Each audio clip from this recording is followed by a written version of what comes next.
नमस्कार, मैं Piyush Payal, general secretary Nainital bank officer association.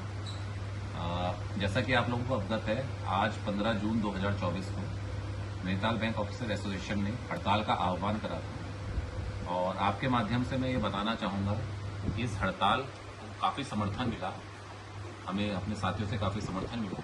सबसे पहले मैं धन्यवाद करना चाहूँगा एस नागराजन जी का, जो महामंत्री हैं all India bank officer association के। फिर मैं धन्यवाद करना चाहूँगा श्री परवीन शाह जी का, जो महामंत्री है नैनीताल बैंक स्टाफ एसोसिएशन के। मैं धन्यवाद करना चाहूँगा श्री एस सेनेगर जी का, जो महामंत्री हैं AIBOA यूपी के।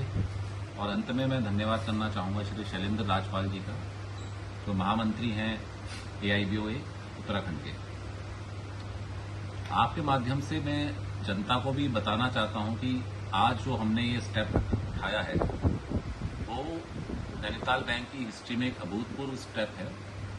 आप लोगों को शायद जानकारी ना हो, ये हड़ताल नैनीताल बैंक की इतिहास में उसके एम्प्लॉयज या कर्मचारियों द्वारा करी गई एकमात्र हड़ताल है।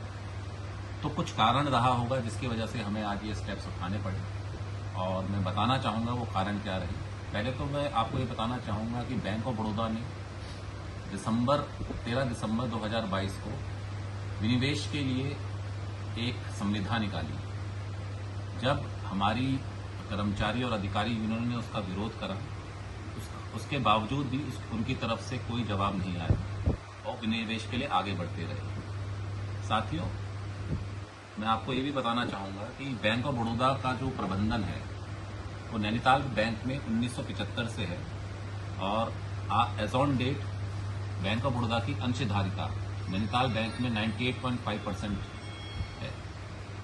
1975 से लेकर एज ऑन डेट तक नैनीताल बैंक ने बैंक ऑफ बड़ौदा को लाभांश ही दिया है, और एक नैनीताल बैंक एक प्रॉफिट मेकिंग बैंक है। तो हमारा यूनियन की तरफ से सीधा एक सवाल था बैंक ऑफ बड़ौदा के प्रबंधन को कि जब हम एक लाभांश देने वाले बैंक है, हमें बेचा क्यों जा रहा है। कोई सिक यूनिट हो, कोई ऐसी यूनिट हो जो लाभांश ना दे रही हो, या तो यहाँ से लाभ ना आ रहा हो, जो चल ना पा रही हो, बैसाखियों के सहारे चल रही हो, तो आप उसको बेचें।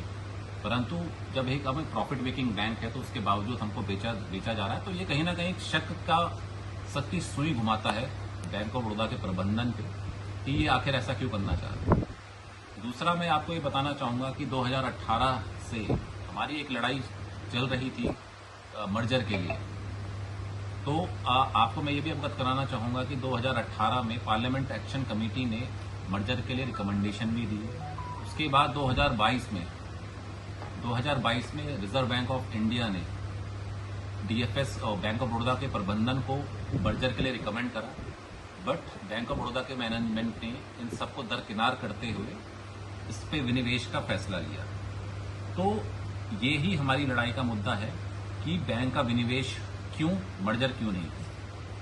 आपके माध्यम से मैं ये भी बताना चाहूँगा कि ये तो अभी एक सांकेतिक हड़ताल थी। अगर हमारी मांगे पूरी नहीं करी गई तो आने वाले समय में हम लोग सड़क से संसद तक का मार्ग अपनाएंगे, और अभी तो सिर्फ एक दिन की सांकेतिक हड़ताल करी है, आगे जाके हम अनिश्चितकालीन हड़ताल भी कर सकते हैं। धन्यवाद।